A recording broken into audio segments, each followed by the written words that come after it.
Hi, I'm Ash Victor, and this is my presentation for the Quantic MBA marketing section of our program. I've decided to go with a project entitled The United States of America, Reviving a Dying Brand. Really quick, let's go over our executive summary. What are we going to be looking at? We're going to be looking at this concept that, yes, nation states do indeed have brands, and that the US had one of the most popular brands ever, but that brand has died. And then we're going to look at a potential kind of combo pack of marketing campaigns that can be put together to revive the US brand. Disclaimers really quickly, because this is going on YouTube, even if it is unlisted. This is just a marketing presentation. This is not affiliated with my employer in any way and reflects my own personal research and keeping the thoughts on this. No attempted internal policy shifts are included herein per the assignment requirements as such. And please note that citations to the research and media are all either included within the screen, within the notes of the PowerPoint that's included within the submission, and or within the corresponding written reports bibliography. So without further ado, and with all the housekeeping in mind, let's go and get started with part one of our three-part agenda, nation states and branding, a competitive analysis. So can a nation have a brand? Yes, it can. In fact, I think it's safe to say that nations have always had brands, because what is a brand? A brand is a story we tell ourselves about something, or a story that is told to us to define something, to sell something, whether that is an idea or a product, or often a combination of both. And in a certain sense, a nation, a government, these are things, these are systems that people have bought into to participate in. And throughout history, those stories have been controlled often by authoritarian figures, be those religious entities or kings, or once monarchies kind of waned in sort of popularity, this concept of nation states. And once it became this concept of nation states, where people literally had to buy into this concept of we are a country, we have this cultural identity that is no longer tied to our tribe or our specific village, or even a combo pack of villages, but to this larger entity that represents a whole, and you're just a small part of it. So it's this storytelling that is important, and it's worth noting here, because we're going to talk about it later, that within this national concept of a brand, there's also this notion of the internal storytellers, what everyone is telling the citizens inside the country, as well as the external brand of a country to the international arena of other nation states and other citizens of those nation states. Why do nations lean into branding? Well, one, it's a way to unify people. It's a way to get people engaged and kind of working towards a central goal. In democratic nation states, that is incredibly important. But even more so in this last century, as more and more different technologies rolled out, more and more communication technologies specifically, that allowed not just engagement between government to citizen, or through a hierarchy of people of this kind of government to this manager to this citizen, but a diffusion of that, citizen to citizen, government to these three citizens of here. It became kind of this wider arena of people being able to talk and share information and share stories, whether that was radio or whether that was TV. And now we have the broader internet and social media, and all of these things mean that there are so many different opportunities for stories to be told.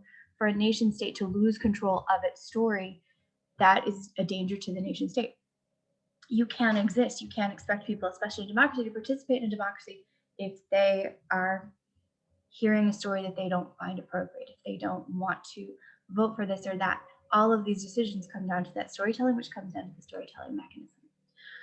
What's more, right now, because it's such a diffuse kind of free-for-all in terms of communication technologies, it means that there's an increase in what are called non-state actors, in these other kind of entities, thought leaders, other than the government, other than a government rather. So you have everyone from social media influencers weighing in on policy and their story with respect to a nation, their description of a nation's brand, as well as more nefarious groups, terrorist leaders, cult leaders. All of these groups can set the stage for a political agenda. They can rearrange a nation's brand. So with all of these possibilities in front of them, all of these different communication mechanisms, all of these different possible competitors, it's even more important than ever that nation states lean into this concept of branding, of taking control of their own story and their own storytelling mechanisms to get that story out to all of their different constituents, all of their different consumers. So what does this mean for the US brand in particular? Because we want to look at the larger international arena, but also specifically start looking at the US brand. Well, an initial glance at the international landscape of national brands, especially when you're looking at the concept of value, of valuation, which brand brings in the most money? The US is looking pretty great. $23.7 trillion, well ahead of China in second place with $18.8 trillion. And this is the 2020 figure. These are the numbers for 2020 as COVID ran rampant and knocked out not just everyone's different economic senses in situations like tourism or engagement between nations, but also with respect to domestic policy dealing with COVID. So these numbers seem to look really good. The US seems to be knocking it out of the park with respect to the international landscape in terms of most valuable brand. And you see those numbers were kind of, or that order at least, was similar in 2019.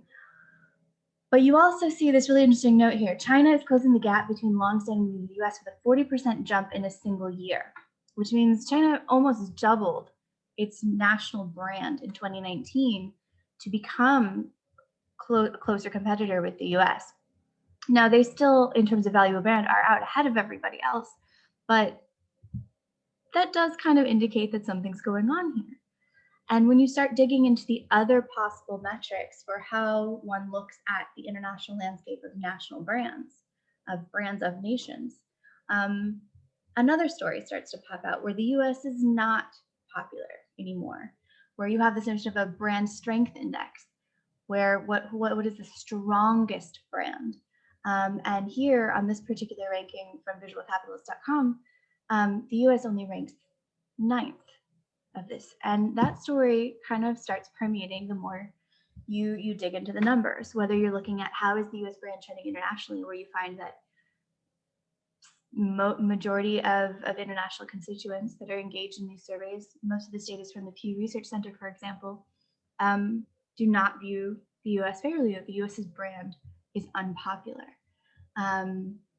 In fact, the brand is at a record low, an all-time low, as you can see in the upper right-hand side of the screen. And with that also comes an initial little dip in dollar value, which is going to start building up to impact what looked really lovely earlier with respect to the value of the brand, where, for instance, the United States, tourism is fluctuating, and yet you don't see that with anyone else. And these are the pre-travel, the pre-COVID numbers, the pre-travel numbers. But again, things are unpopular and things are kind of diving down in a really fascinating way. When you look domestically, there's a similar story going on. People in the United States are unhappy with the USA branding, with the concept of their nation's branding. The diminishing pride concept that's coming out of these numbers. There's this notion that especially young Americans are less likely to believe that America is a special place, it's a great place, which is often part of the American brand, which we'll get to in more detail in a second. And especially amongst women and minority cultures, these numbers are horrible. The USA brand is quantitatively tanking. And yet it once was very popular. Now, in terms of national branding success, because this is an established field, nation branding, there are several indexes that exist out there that have become the sort of baseline for figuring out this information, for creating those numbers like we just saw in the previous slides. The most popular and most well-regarded of those is the Anhalt GfK Nations Brand Index, which I've charted out here over the last 5 years. And what you can see, or 6 years rather, and what you can see is that while the US was in first place prior to this, and kind of pretty much on and off since this brand index was established in 2005, in the last several years, not only has it fallen behind in the top 10, it's at the very, very bottom right now. And as you'll note from the other kind of flags and their trajectories, there are some ups and downs that you see in Japan, for instance, kind of rises and falls a little bit, but none quite so dramatically as the US right here. So it's safe to say US branding is not faring well in terms of this international landscape. So let's take a look at some of the ones who are. Germany, for instance, has taken the lead, was always kind of up there as a top contender, and is now the reigning champion. Why is Germany in the lead? Well, Germany and the UK, both in that kind of top 3-4 contenders all the way across the board on that previous chart. And yet both of them have very similar socio-political situations going on to that in the US. There's a lot of political turmoil. There's a history of institutionalized racism and all sorts of things. And yet Germany and the United Kingdom have both managed to rise above that with their national brand. In Germany, with Angela Merkel, their prime minister, you have this trusted world leader who is out there, who is respected, who has a soft power that none have been able to equal right now. Germany itself has become known as a sort of liberal bastion of these things, despite the fact that they are currently having similar migration crises to that in the US in a certain sense. Likewise, the United Kingdom undergoing Brexit right now, and yet their brand is still wildly popular. Their tourism numbers are up. People want to go there. People like British culture. People like even the British monarchy. And yet the United Kingdom, perhaps in all of the last several hundred years worth of history, is one of the biggest perpetuators of colonialism and imperialism and many of these things that were the sort of precursor setup for a lot of the social injustice that we're facing right now in the United States and Germany and the United Kingdom and, for instance, Australia, where again, though Australia was at the bottom of the top 10 for most of the previous chart and is slowly rising through the ranks, it's faring particularly well on several of the other branding charts that I mentioned, branding indexes that I mentioned, where they're charting things like digital kind of first forward, like who's preparing for a digital future, who is dealing with some of these other issues in innovative ways. Australia tends to kind of be popping its way up, and they too are coming from what could be a really bad branding situation where indigenous cultures were being mistreated, where the sort of initial settlement arena was a prison colony. It's a land filled with many of the world's deadliest creatures, and yet it has one of the biggest tourism kind of groups, kind of pulling people in. The numbers are amazing. The social media is amazing. Australia has a great brand. So these are three nation brands who managed to rise above similar issues that the US is facing and yet still remain popular. Why? This is something that we're going to explore as we go through the USA's brand, past and present, because let's actually define what that brand is right now. Let's look at that. So we have this notion that the branding was there all along. This isn't something new. This isn't something that the last century of advertising and marketing have enforced upon it. Again, branding is something that has always run alongside nation states, whether we're talking the ancient Greek city-state of Athens or a modern country. In the colonial era, you have notions like the original flag. Flags themselves are very big, iconic logo. It's a form of branding. You have the colonial era flag. You have a lot of the media that was being created around the Revolutionary War. Don't tread on me. A lot of these sort of slogans that were coming out. A lot of these stories that were crafted to cast American culture as almost a counterculture to the British imperialists, as the rebels who had a cause, who were fighting for their democratic values, for their ideals. There's this notion of idealism that permeates the entirety of the American brand, that fights for its democratic rights in the Revolutionary War and then continues onwards. Once the nation was established, you then have everyone amongst the founding fathers kind of looking to the past and be like, okay, how can we brand this most effectively? And they looked over at France. And France at the time was going through its own sort of monarchy versus republic, which we'd be doing. And in their kind of branding, they'd hit on this notion of using the Roman Republic and this notion of a republic, of a democracy, as this historical precursor to what they were doing. And it permeated their art, it permeated their architecture. This is where we get the neoclassical architectural revival movement that is so popular, particularly in Washington, D.C. And it ends up then in turn permeating the symbolism and the branding of the United States at that early stage, whether it's the symbols on the dollar bill or literally the National Mall and the majority of American monuments. As the nation kind of evolves and it's expanding westward, there's lots of land, there's lots of resources, but there's not enough people. There's not enough people to actually take advantage of them, to hold the fort down and to continue moving westward on what turned out to be a much bigger continent than I think they were expecting.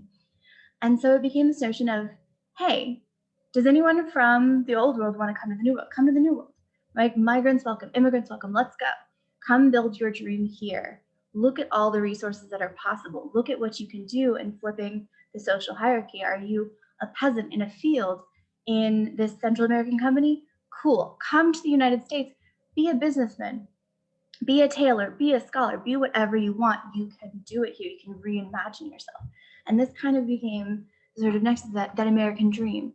The streets were paved with gold. There were all sorts of legends that lured different immigrants from different cultures all over the world to the United States to come set up a new life in the hopes that it would be something different than whatever persecution they were facing in their home countries. And here we have this beautiful symbol that actually, courtesy of the earlier engagement back and forth between France and the United States, that France gifted the United States, the Statue of Liberty, that has that beautiful poem at the bottom of it, and you're tired, you're hungry, you're poor. America will take them in. America will do something better. It was this lovely concept, and that is the basis of this notion of the American dream, which I maintain is perhaps one of the biggest products that America has been selling internally and externally throughout its history. And then we come to this last century, which we're going to see on the bottom line here. We have this notion of the sort of World War I, World War II conflict, where America needed its citizens to participate. It needed citizens to stand up for the democratic values that were theoretically in danger from these different groups that they were facing around the world. And this turned into some shocking, some amazing, some beautiful propaganda campaigns to do so. And two of the famous ones here that I have are, we want you for the American Army. You are part of this. We are an inclusive group. Let's go. We can do this, literally. And in this case, the branding also opened up to the female half of the population, because the men were away at war. The women needed to step up and be in the factories. And it became this sort of, everybody needs to work hard and keep working hard so that we can keep the American dream alive. And as that kind of evolved in post-war culture, you have this new kind of flavor of branding coming in, and like almost a reward, a heavenly utopian reward of the American suburbia. This utopia where if you work hard, you can play hard, you can have that perfect family life that's being prescribed to you. But the thing that was fascinating about all of this branding, especially this last century, is that because the United States was leading with respect to communications technologies, be that radio, telephone, TV, movies, all of these things were coming out of the United States and permeating outwards, and with them were going the stories of the United States. They were, the brand of the United States was spilling out into the Hollywood storytelling on purpose and completely implicitly and accidentally. And it was becoming something incredibly well known around the world. America's brand was everywhere. It was the country everyone knew a little bit about, everybody could recognize. And as such, it became sort of an archetype almost. It was a very, very powerful brand all around the world, whether you agreed with the politics of the United States or not. You were seeing its stories, you were hearing its brand. And so I've kind of broken this down to look at these interrelated concepts of what make up that brand, what notions, what words, what phrases, what concepts kind of do that for the SWOT, SWOT analysis of the brand. Because while many of these are extreme strengths, often those strengths in a certain sense become the weaknesses and the threats. So you have this notion of democracy. It's so powerful. It's this ideal. It's this ideal of equality, of freedom, of individual freedom, which is in the next category. Both of these struggle right now, mostly through lack of education. lack of engagement with the concept of government, of civics, of, well, what is democracy? What is individual freedom? These stories are no longer under the control of the nation and their brand, but are coming at everyone from every which way. And so are therefore not permeating through as part of the brand like they once were. The concept of the can-do attitude, that work hard ethic, work hard, play hard. It's arguably a good concept in terms of strength. It's a positive attitude. It encourages effort. It encourages participation in these different systems, but it depends a lot on both external opportunities that are coming in to make the work actually have impact, as well as this notion that a 9-to-5 is a good thing, that work as we know it is a good thing, despite that sort of concept of the 9-to-5 office job is actually only maybe less than 100 years old, maybe more 120 or so years old. So you have this notion that now the can-do attitude, the good thing to do, the good way to live, is now tied to this concept of gainful employment, 9-to-5 traditional work. And now that traditional work is no longer a thing, especially under the COVID pandemic, it becomes now an ethical situation. We're going to shame people who are unemployed. We're going to look down on people who are not working these traditional jobs, despite the fact that that value system is all kind of a convoluted knot that didn't really need to be there in the first place to get back to the heart of what the brand the United States was trying to get across in the first place. That, hey, working hard, participating in the system is something that works you towards democracy, works you towards getting that individual freedom that everybody wanted when they founded the nation. And unfortunately, mixed in with these brands as well is that aforementioned notion of the American dream, which itself is built on this concept called manifest destiny, which I alluded to earlier when I talked about all of the sort of, hey, come to the United States, dear immigrants from other nations. We have so much land, let's go west. It was this notion that, hey, America's here, we deserve the West, we deserve to go forward and explore it. It again became this sort of psychological tweak to the brand, this presumption of value that has built itself into the American dream, that not only is the American dream possible, but that Americans are entitled to it. And this as well, both of these are threatening the brand in a sense, because it's not necessarily possible to do these things anymore. What the American dream has turned into, that notion of the 1950s suburbia perfect life, 9-to-5 job, blonde wife, 2 kids, golden retriever, white picket fence. This is, 1, no longer possible, and 2, not the norm. It really never was the norm, to be honest, except for those who were fighting to kind of live that fake facade because they thought it was the norm. So really, the American dream, instead of being the sort of diverse, multicultural entity that it had the potential to be when it was calling people from all around the world to come here, has become this sort of monocultural paradigm where it's trying to cram everybody, it's welcoming people in and cramming them in a box, and that's not working. And it's threatening the rest of everything. On top of that, that notion of presumption that we are, that entitlement has become a psychological threat to the brand as well as arguably the nation itself. So a lot going on there. We'll come back to that when we talk about the possibilities here. As I said earlier, this is not a political presentation in any way, but in discussing the American brand, we do have to talk about at least the previous and current presidential administrations and their impact on the brand. Both actually have a very similar message, which is really fascinating. President Trump's "Make America Great Again" had this sort of nostalgic flavor that indicated it once was great. And it was kind of chiming in on that 1950s American dream. That was what we wanted to be. Wasn't that great? Let's go back to that.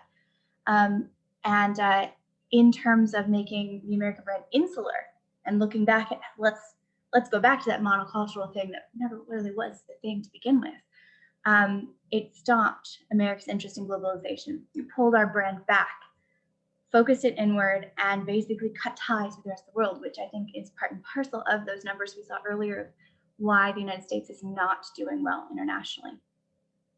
And the US branding is not doing well internationally. Meanwhile, now we have President Biden and Vice President Harris coming in, and while they have indicated that the brand is a global brand once more, they're putting the pieces back together, the global brands to start bringing it back there, to edge back in. They're simultaneously doing an internal domestic brand focused on made in the USA, focused on the US supply chain, on pushing many of those similar Trumpian values back into keeping them in the brand. Again, looking at the earlier numbers, looking at the trends in terms of the countries that were the leading brands right now, those ones that are looking at global engagement, tourism, liberal policies, progressive policies, multiculturalism. This kind of, it's almost trying to kind of, the Biden-Harris kind of regime is trying to mitigate, it seems, with the brand, keep some of the previous administration stuff, but also try to get to the global brand, and it may or may not work. To be honest, only numbers will tell, which is why I have a couple of random suggestions for the USA brand to revise. What possible campaigns could we put together to look at this? So the proposed rebranding strategy at large is to move away from party politics and the slow social progression, because we don't want to focus on those. What we saw with Germany, the United Kingdom, Australia, is that their brands are strong because they focus on the universal positives. They focus on the things that are getting people engaged and pushing on progress. They're not focused on party politics like the United States brand has become. They're not focused on how poorly they're doing. They're trying to emphasize the positive, not by hiding the negative, but by pointing to it as something that we are doing something good here. Let's see if we can't turn that same goodness to the stuff over here and bump it up as well. So the proposed rebranding here for the United States is an emphasis on these universal positives. Let's emphasize kind of what is government? What are the amazing things the United States is doing with an education, science, communication paradigm? Let's realign the older brand values to the current US values, the current international values, and look at how those two can actually play together, coexist, and relabel the rather damaging American dream product that the US has kind of glued together over the years, obfuscating the original brand ideals that were once there and could be revived again and pointed to. As well as a possible pathway to re-engage audiences by focusing on positive US experiences. So we'll run through these really quick because I think we're possibly coming quite close to time. We want to look at this first concept of a domestic civics education campaign. Why? Because the concept of what is the United States, what is government even, is actually something that not a lot of US citizens can actually define. It's a little hard to tell what the government does from the outside, and the government is really, really bad at communicating to people what even the basics of it are. How does it work? How does it function? What does it mean for it to function certain ways? These are all currently obfuscated. So people actually don't know that much about what the real reality of it is. So this one, the goal is to target US citizens, especially those younger generations who in the numbers earlier were particularly struggling, particularly anti-American. Kind of focus on the notion that, hey, what you're only glimpsing a piece of the puzzle, a piece, the tip of the iceberg, the movie trailer to the movie. There's so much more to come. There's so much more that exists. And again, similar to the brands in Germany, United Kingdom, Australia, focus on the progressive change, the positive things that could happen, that have happened when people have come into government, participate with the government, participate with the US to make things happen. One of the big things to bear in mind here in terms of pricing and positioning strategy is that right now the United States is facing a huge economic and economic brain drain of its talent. Basically, people are moving. Those other nation brands are managing to attract through a variety of programs people from the United States to leave the United States, similar to how the United States put a call out of, hey, come here to set up your dream life. Other nations are using their brand to pull people away.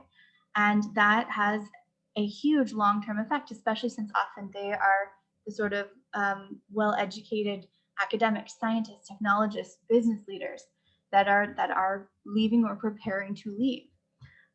So in terms of pricing out how much money to throw at this kind of a campaign, we need to calculate how much might be saved if the brand can be revived to keep people in the United States.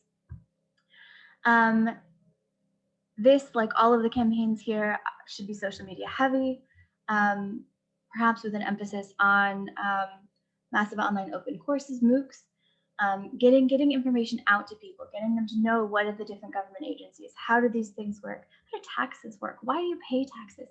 All of these things are mysteries.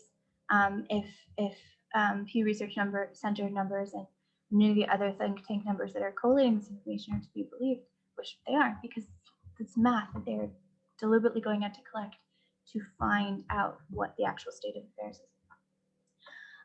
This one has a huge potential for some really lovely partnerships with respect to not just education groups and nonprofits, companies, as well as the schools themselves, state education boards, local parent-teacher associations, things like that, but also being able to pull in the pop culture Hollywood storytelling that the United States is so well known for. There already are pieces of American pop culture that we've sent out into the world that discuss this same concept. The show Parks and Recreation, for example, where the show, though a comedy, focuses on the just idealism of one woman and her merry band of folks at a small town parks department in the local city government. There's huge potential for capitalizing on things like that, for expanding out that story kind of platform more to engage people with these concepts. Similarly, an international science communication campaign kind of pointing at, hey, what does the US do on the world stage? What do we contribute to science, to exploration, to economic growth, to social reform? Because right now, there's so many miscommunications, so much bad branding about the United States roles and things, that it would be a really nice thing to point more often to the awesome things that are still happening, despite many of the things that have been going on the past year with COVID and before that in the previous administration, et cetera, et cetera, et cetera. I mean, this past week, we landed on Mars. It's amazing. Science has a wide goal of mass appeal, young and old around the world, but specifically we can also note into international youth culture, engaging them in science, technology, engineering, mathematics, STEM aspects, or international organizations and policymakers. These are the folks who especially should be aware of the United States' prowess in these areas, and proud and excited about these things that America still does. Because things like this, things like innovation that have not just a hard power, how much money does it generate?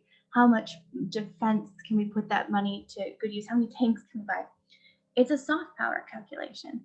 It's this notion of how much people like us, how much people are excited about the United States. Again, I think this is some really interesting potential for upping this notion of Hollywood technology re-engagement, storytelling 2.0, but really, really emphasizing that so much more is possible with additional engagement. I'd also propose a relating the American Dream project. We need to really rethink what that concept of the American dream has turned into and where it's gone wrong. Because right now it's an empty box that people are paying a lot for and are very, very angry when they open the box and nothing is in there. And it's not a matter of there once having been something in there. It's a product that never existed. It was a myth. But concepts of it were possible. Pieces of it were possible. You could get to that notion of individual freedom. You could have a democrat. You could live in a democracy. You could have your own space and a roof and these basic needs.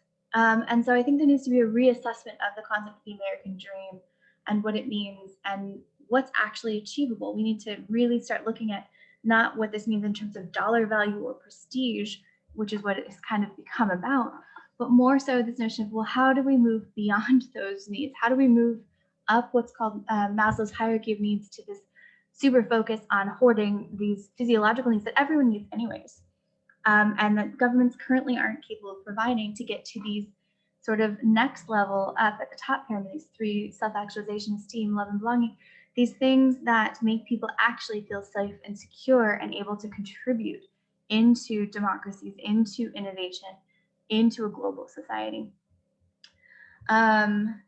Pretty similar in terms of rollout and distribution, as well as in terms of cost, with an emphasis on getting also, in addition to government buy-in from corporations to include them in the branding campaigns, but with a heavy emphasis on partnerships here with sociologists and psychologists and anthropologists and other relevant academic units in the US and abroad who are looking at this concept of the American dream and are very, very worried about what it means to try to get to it these days. And finally, my final campaign that I'd like to propose is a post-COVID push for US tourism. Tourism is huge, big business around the world. And as we saw earlier, the US has slowly been going down, not just in terms of popularity, but in terms of actual economic achievement with respect to people coming to the United States to experience the joy of it. And not just because of COVID, just in general. The unique selling proposition here is that not only is America beautiful, this is one of the big draws in previous kind of paradigms, but we've literally seen this campaign before. After World War II, as more and more Americans were able to avoid automobiles and to have time off from work and be able to explore their local landscape, the United States government put together a similar campaign pointing to the national park system, pointing to the state parks, and encouraging people to visit them. So we've already seen this work. We've already seen this be wildly successful. A domestic and international variant of this, pulling together everything from those I've already listed, as well as outdoors and recreation nonprofits and companies, conservation groups, tying this together with climate change arguments, pulling in car companies, hotel companies, festival organizers. It could be a very interesting, very compelling story that could be crafted here of, hey, look at these wonderful, wonderful places that the US is preserving and conserving and wants you to see safely and ethically, and spend a lot of money in the meantime. Giving people positive experiences is, like I said earlier, that same thing that we're seeing with the other nation brands that are succeeding so well. They're pointing to the really awesome things about themselves, the really awesome things about their landscape. They're using new, different combinations of technologies, emphasis on social media platforms, and they're engaging new audiences in these conversations. If the US doesn't do the same, the US will continue to drop down those branding charts. We're already at the bottom of the primary index, number 10. We're likely to fall off of it this year. We'll see what happens. Hopefully, the US will rebrand itself, and hopefully awesome things will happen. Thank you so much for listening, and have an amazing day. Hope you like it. Bye.